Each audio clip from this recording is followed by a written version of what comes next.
Are you ready, kids?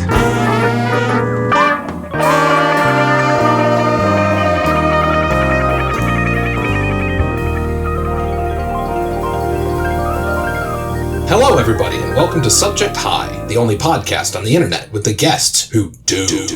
I'm your host for this episode, and all episodes, Hookaloof Jones, and I'm here with today's guest, RubySnoot of Tummy fame, here to ask him a series of chilling questions that drill down to the dark heart of man. How you doing, Ruby? I'm in my room. We'll begin. I don't know. Yeah, we'll start this episode with a fun fact, and that fun fact is that Ruby is my roommate, and so our proximity is close. Yes. That does mean I can do things like this. Oh god, I didn't script this. I wasn't ready for it. Like this. Jesus. Okay. He did.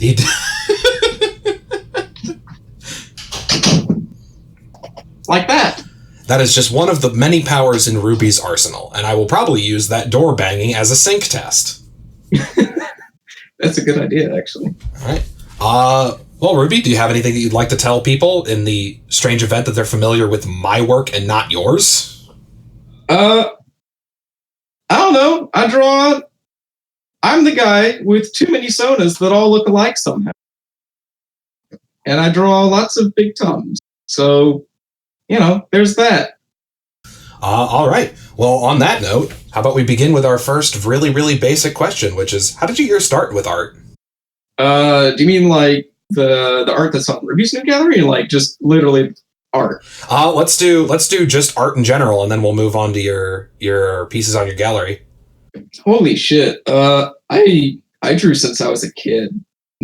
Like I'm talking way fucking back. Like before I could really even remember that. I drew trains. That was the only thing I drew. I was obsessed with trains. That's what I drew, and then I started drawing cars. I didn't draw people a whole lot, I don't think. I always liked cars and, I don't know, well, mostly cars, but cars and trains and just like anything that wasn't a person. It was mostly vehicles. And then you went on to draw a dragon that has an engine. Yes. Well, sort of. I mean, the first one was the shark. That was my old DeviantArt Sona. That was the first time I got a furry, like a fursona furry Sona. God damn, what am I, 40? Once I got my furry Sona. Is that what the kids are calling it? No. I actually am not familiar with your first Sona, this shark. I actually put it up on Twitter a little while back. It was the like at the beginning of the decade thing. Oh yeah, I remember. I did see that one. Okay, I lied to you then. I'm sorry.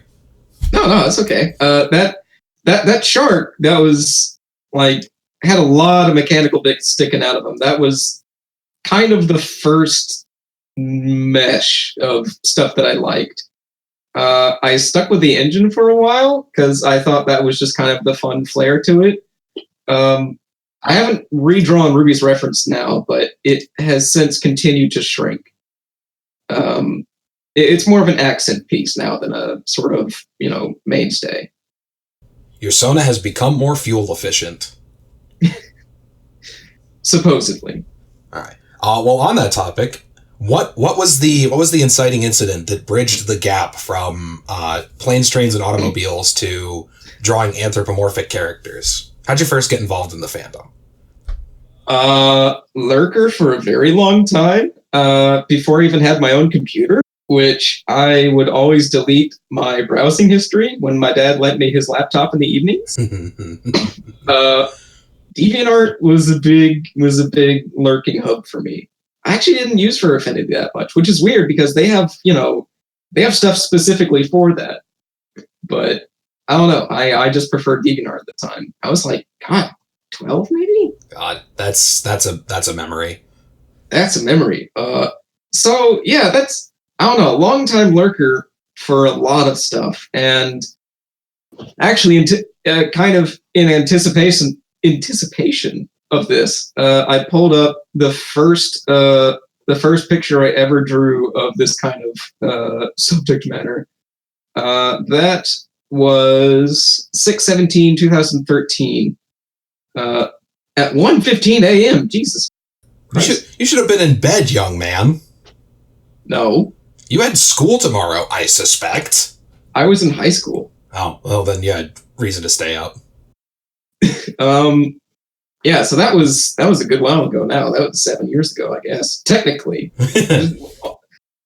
Well, if we're only going by the year, but anyway. Yeah, it was a long time ago. So a friend of mine, they were really nice. They were actually a friend from DeviantArt that I kind of found out was sort of into the same stuff, and they were like, hey, you should start drawing it if you like so much. I'm like, oh, no, I couldn't. And now it's mostly what I draw. Did you have any influences back in the lurker days that you can remember? Yes. Let's see. A lot of the big ones tended to be Durg out there, Teal Havoc on FA, Fidchel 4. Yes. Still an influence because I still love their stuff. Astemon? I don't think they go by that anymore, but they're somewhere. Actually, no, they're still on FA, but under a different name. I'd have to find out who they are now. That and I did see some Shy Guy stuff and also Generation Slayer. Yes. But I guess technically not a lot of it, some of Generation Slayer stuff is commissioned. But anyway, yeah, those were some of the big accounts that really stuck with me. Very cool. Yeah. Sort of going off of that and the point of commissions, you are not somebody who does a whole lot of commissions, yes? Yeah.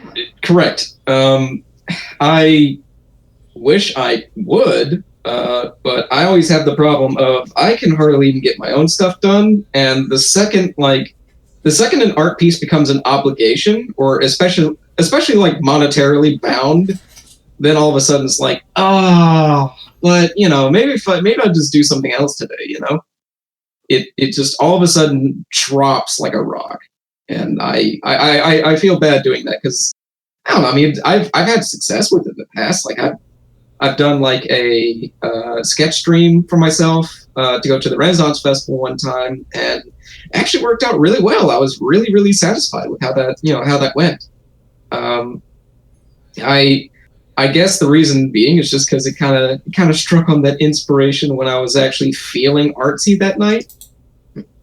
But any other time, like if it takes any longer than that initial sort of flash of like, oh yeah, I'm ready to draw, Yeah.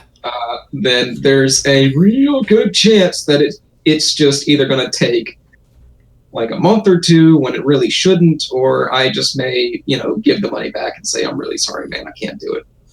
That's understandable. Though on the topic of time that it takes to make it, how long would you say that your average piece that's not like a big comic or a sequence, how long would you say that usually takes you? I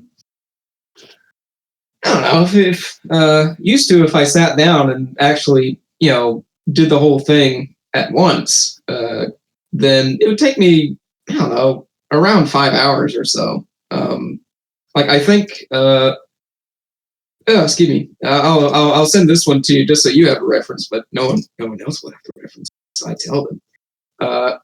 This one, the Ogwayne End, I think that one took around like 5 to 7 hours straight. You've given the name of it. It's the Oddwain in ODDWAIN, and here's a fun thing. I'll introduce my first segment. I'll call it Hookaloof describes a picture he's been sent by a person he's interviewing. It's a picture of a Ruby drinking a drink. A tummy is there, and there's a lot of really cool, really good shadows and a really nice detailed background. I feel really bad. I forgot one of the shadows. I forgot the shadow of his arm crossing over his chest. Oh, shit. You see it? I do. How could you? Yeah. No, I'm kidding. I didn't notice it until you pointed it out. That's kind of the thing. It's something I didn't notice even going back over. Like, all right, is everything ready to go? That's right. All right, time to post. And then I posted, and about, I don't know, a couple hours later, I'm like, fuck! I think a lot of people can relate to that. On a daily basis, I check the things that I upload, and I think to myself, did I leave a layer unchecked? Yep, there it is. There's a whole layer missing from this drawing. Cool.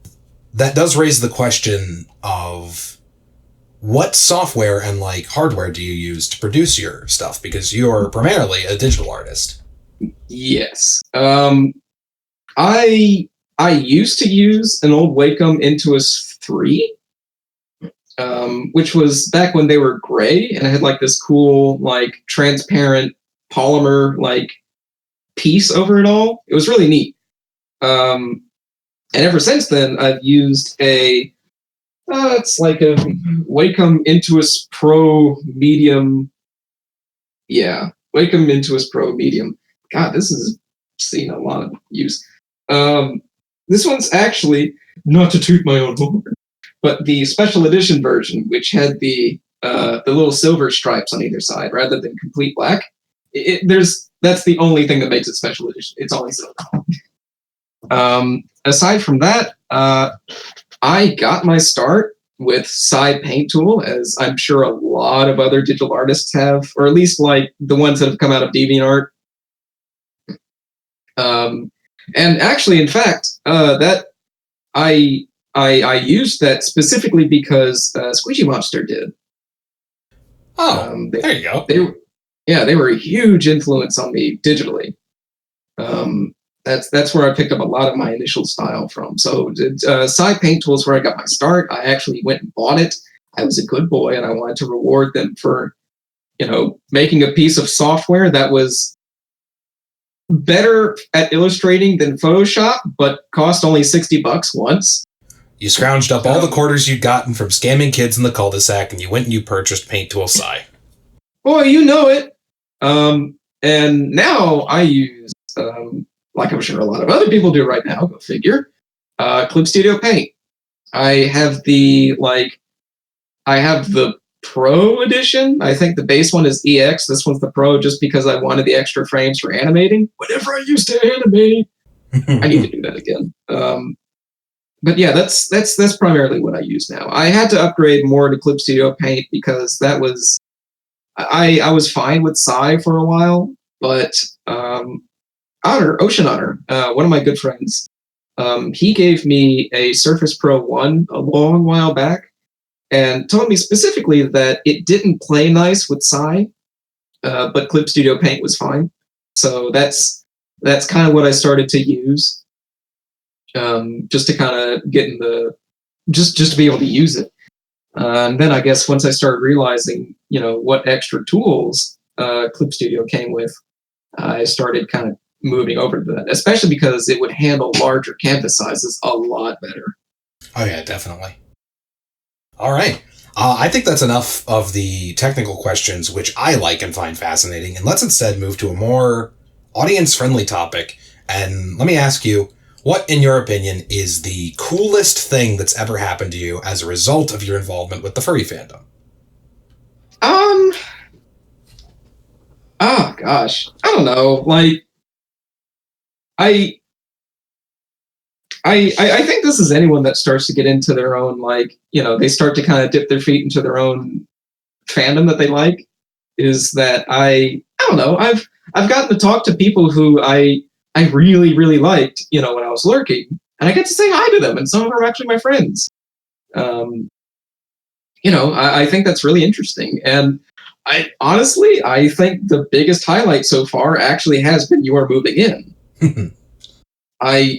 Everyone always kind of wants to have a way to get with their friends a lot. And I don't know. I thought it was really neat that I had made a friend on the internet that I thought I got along well with. And lo and behold, I managed to get you over here. Yeah, and we've been roommates for about 2 years, almost, maybe more. Probably not more. Probably just one. Imagine. Yeah.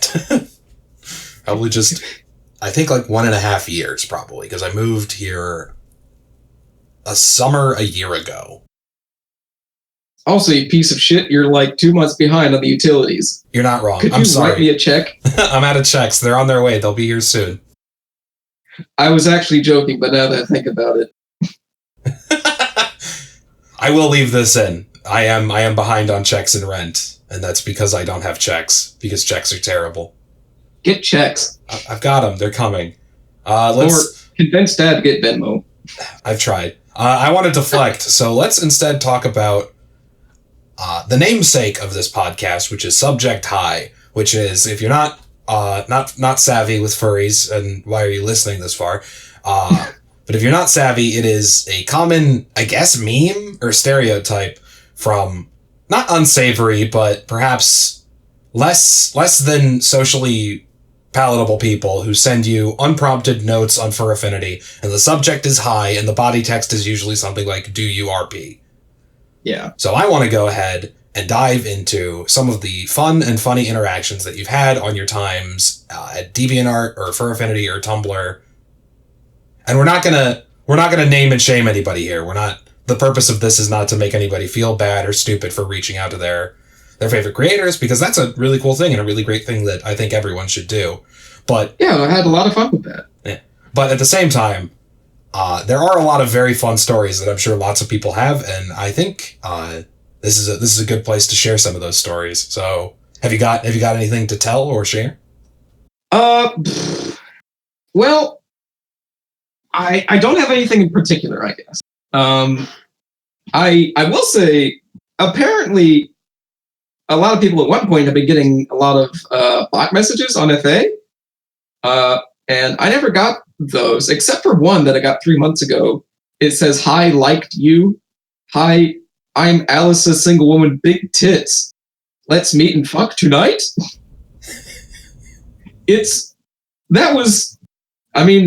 Not that I didn't understand what that was, but to see that on FA of all places, I was used to it on Tumblr, but on FA that was a roller coaster. I don't know. It's such a broad thing, just because I've been able to talk with a lot of people over this stuff, and usually if it's been a bad experience, it hasn't been enough that I remember it. I don't know. I guess just a general rule of thumb that I've had trouble with as far as people noting me or messaging me is it's a little awkward when some people pull my Telegram out of nowhere. Just say "Hey, I know you." It's like, "Oh, hey, this is my IMs. I don't know you." It's always nice to meet new people, but IMs are more of a private space. Yeah, that is an important lesson to keep in mind, is that there are usually ways other than tracking down someone's personal private messages to reach out to them and say hello. Yeah. I don't know. And obviously the no subject hi messages, I feel kind of awkward whenever I reply to stuff like that and just say "Hi, can I help you?" Not like I'm trying to be condescending to them, but it's easier for me to, get a conversation like that moving somewhere if I can just sort of say "Hey, you contacted me," I assume just to say hello and to start contacting with me, but I don't know, give me something to work with here. I don't work my magic the best when I just have to be able to say hi back to them and wait for what they want to say, I think that makes sense and is totally reasonable. But that is good. And so that is a decent amount of fun information about you. But I think that one thing that we have left out is, what are some of your biggest influences in the art that you produce? Either within the fandom, I know you mentioned Squeege Monster as one of your inspirations for the software that you started with and other things, but what about influences in media? What's some of the things, cartoons, movies, shows, books, that inspire you? Well, obviously, MLP is at least the most direct line I can trace from a media to my work. And that's just because it's just a straight fandom thing. I guess stuff that I've enjoyed trying to incorporate into my stuff that isn't necessarily my own. or I don't know, not something I'm usually working with, is the sort of high fantasy look. Yes. That's hard for me to pull off because it's not my it's not my jam. It's not, I don't vibe with that. But I don't know, I always think it looks cool. Like, I don't know, I do envy people that can throw together an outfit that looks right, Makes sense. And I'm much more of a, mecha, vehicles, airplanes, all that kind of cool stuff. I like those things a bit more, but I don't personally feel they mix the best with with the RubySnoot line of stuff. Yeah. A bit too firm. I don't know. It's tough to kind of draw any direct lines from one end to the other. I honestly, I've been trying to pull you've been showing me a lot of cool stuff, especially with rendering light, rendering color. It's not something I can get on with easily, or at least too quickly. But I don't know. I'm kind of trying to follow along the rendering line. I don't know where I was going there, but No, that's fair. I think what you were getting at is that I'm your biggest inspiration and a champion to all people, and I think that is a sentiment that everyone can agree with. Yeah, you are. It's true. I am a hero, and this podcast is my gift to man, woman, and child. No. What about actual influences within the furry fandom? Is there a top 5 list of artists that you could say have influenced you either when you were starting out or after you had started out and were trying to sort of pivot? I mean, a lot of it is sort of the early stuff. I'll kind of try and run through who's credited with which influence. Actually, my most used my Anthem movie, the one that pops up a lot, the one that I usually draw with Tira. Yes. He the first instance of him popping up was more or less inspired by Dirg, Teal Havoc, and his character. I tried not to make it the most sort of direct influence, I guess. But I'm at least happy with the direction he's gone in since Ruby. And I don't know, that was kind of what started the Anthro look for him. I don't know, just that kind of nice, soft, wide, not wide hip, but I don't know, that shape, soft shape. Fetchel still holds a lot of influence for some of the way I draw bellies and stuff. Yes. I do like the way they shape those out at times. But there's other artists that I use for that. Those were the 2 longer standing ones. Hang on. I think that's ultimately fine. You've got your 2 biggest influences right there, and you've got a direct through line to the core of your characters, which is the Ruby that you draw most often, and the Ruby that you associate with Tira. For those who are uninitiated, why don't you tell us a little bit about who Tira is and how you and Tira met, if you don't mind? Tira. She's my girlfriend. She's super sweet. Tira Kitsu. She's a fox, and we met in English class in college. Coincidentally, the same semester that she graduated. So I didn't see her that summer, but she eventually came back to school for a second degree, which meant that we got a little extra time to hang out, actually, on school ground.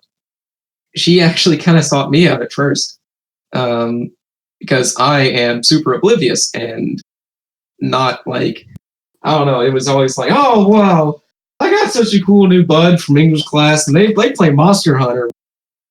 And little did I know that she actually bought Monster Hunter specifically to play with me. And since then, since she finally asked me out in the fall of that first year, we've been drawing a lot together, doing little tandem pictures and stuff, and she is a very frequent guest over here, as I'm sure you know. Yes. She comes to visit a lot. She was even here today when we were recording this, or before we recorded this. Yes. And she's great. So she's great. I love her. She's so sweet. You've probably seen some of her stuff too. She draws on FA. Doesn't upload quite as frequently as I do, and I don't upload as frequently as Hoop does. But and I upload the most frequently of anybody. No, not really. He uploads a lot. Yes, I do. I am guilty of spamming people. But yeah, actually, looking through it, she's popped up a lot recently in my art, which is not a problem because I always like doing little couples pictures like that. I think it's cute, but I don't know. She's been an incredible support for me, and I'm very happy to have her. And she draws some really cute stuff too. Oh yeah, definitely. She's phenomenal. And if you are listening and have not checked her out, I definitely recommend that you do. Yes, please. She has some really cute stuff, and she has really cute stuff even beside bellies. She has a nice style. I need to poke her to draw more. She needs to draw more. I need to draw more. Everybody needs to draw more. Everyone needs to draw more. Go out and draw after this. Okay. Yeah. Well, that actually touches on something that I would be curious to ask you is if there were, say, new artists or, struggling artists, people who are just getting started listening to this podcast, what do you think your number one piece of advice for them would be? And what do you think would be the number one thing you'd say to avoid? I mean, everyone's going to tell you practice makes perfect, and that's true. Don't just keep drawing the same thing over and over again. Or if you do, try and make it in a sort of different way. I don't know. I find what's really helped me a lot is just trying to loosen up my drawing style. Because I think what not kills a picture, but what stifles a picture more than anything is sort of stiff anatomy or stiff motion. I think that's one of the biggest things you'll notice out of anything else. If your eye doesn't kind of move around the character in a picture very easily, then it's jarring. You notice it, even if the rest of it looks fine. So work on making the shapes softer. Kind of get the lines moving a little. Really kind of loosen up as much as I'm repeating myself on it. Just try and avoid flat lines unless you're just going for objects and stuff. And even then, kind of give it a little bit of bend. Flats are just they're not pleasing to look at. It's a little extra effort to do, but I think it goes mild. Things to avoid? Well, don't burn yourself out. Don't think they have to draw so much that it just becomes a big fat chore, because I don't know. I think you get the most work done for yourself when you're actually interested in it. Sort of in the same way that you learn more when you're actually interested in what you're learning about. I don't remember diddly shit from all of my civics classes in high school, but I would be interested in articles on Wikipedia about different car parts and prototyping and all this other stuff that goes into things like that. And I looked it up because I wanted to know, and I didn't get burned out on that as easily. I don't know. So just draw what you want. Right? As dumb as that sounds, just practice makes perfect, but don't overdo it on stuff that's not clicking with you. But also try and loosen up. You got to stay all loose and tight at the same time. Yeah, is that confusing? I hope so. I don't know. I think that is good advice for the people who need to hear it. And if that doesn't make any sense to you, well, I don't know, read a book about art. But thinking back on what I just said, it doesn't make sense to me either. Well, that means that it came from your heart. It's true feelings. Ew. Yeah, gross. Emotions. Genuine sentiment. Yucky. I hate it. It's 2020. Emotions gone. Yeah. We've left feeling things in a genuine, non-ironic way in the past. From here on out, it's only spite. it's time to go back to spite. Here's my big secret reveal. This podcast is a big ironic joke. No genuine feelings here. Yeah. It's not that I want to catalog a unique phenomenon and talk to people who inspire me and who hopefully inspire others and get to know them better so that you can get to know them better. No, this is a goof, dummy. You fell for it! We both got you. We in tandem got you. 33 minutes in, and you've fallen for it. Hook, line, and sinker, dork. Got you, idiot!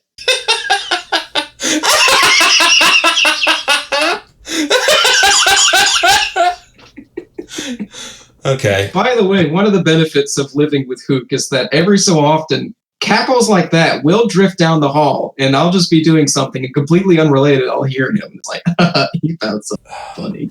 I was really hoping that we wouldn't address the fact that my laughter is as uncontained as a wild boar. It's incredible. 30 to 50 feral hogs is how I laugh.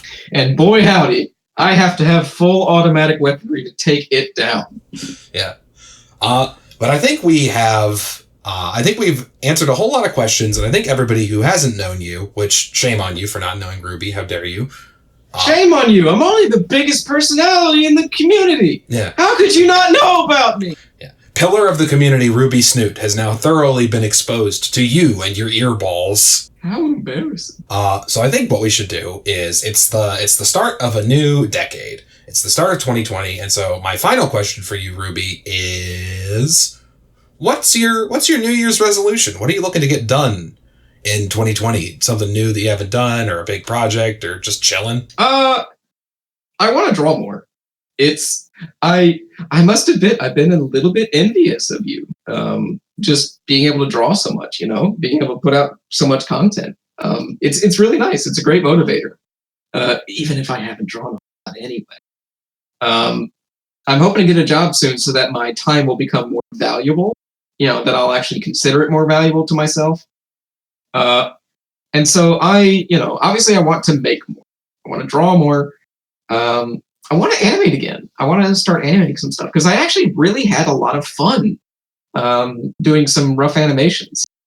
And I don't know, I always found that really fascinating. And the fact that I can draw it for the stuff that I like, well, that's a bonus, isn't it? Oh, yeah. I don't know. I think I was on a roll there, and I really had something good going. But the end of the school year came up, and then the summer where, whenever you start getting a big swath of time, either people notice it and they start, bringing into stuff more, or just, you're like, I'm so bored today, I'm just going to play a game. So yeah. I want to animate more. I want to just simply draw more. And I don't know. I mean, I want to at least improve enough to notice when the year, 2019 to 2020 happened. I want to see maybe some jump in quality. It's always nice. Hey, I think that's a perfectly admirable goal, and I think it's one that you'll totally achieve. Here's hoping. Other than that, since it's a whole new decade, where do you see yourself in 10 years? Let's treat this like a job interview. Oh, God. No, I recognize that 10 years and is an absurdly long time in the distance, but do you have any long-term plans that you'd like to accomplish? Maybe not in 10 years, but just in the future? I intend to eventually move in with Tira. This will be after we've both had a stable job and just sort of a stable residence for a while. This is a few years sort of thing. Especially just because we want to do it to sort of prove to ourselves that we can handle it. We can handle ourselves on our own. And so I eventually want to move in with Tira. I want to at least have a steady, stable job that allows me to pursue my passions, without having to worry about money. So, I intend in the next decade or so to hopefully at least have a nice paying job with, good savings.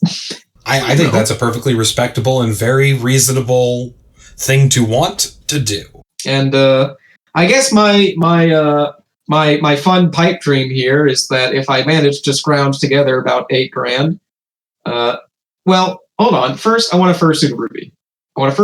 That's a big goal. I want to commission someone, I guess at least for a partial first and then a full fursuit. And then I want a Suzuki Cappuccino.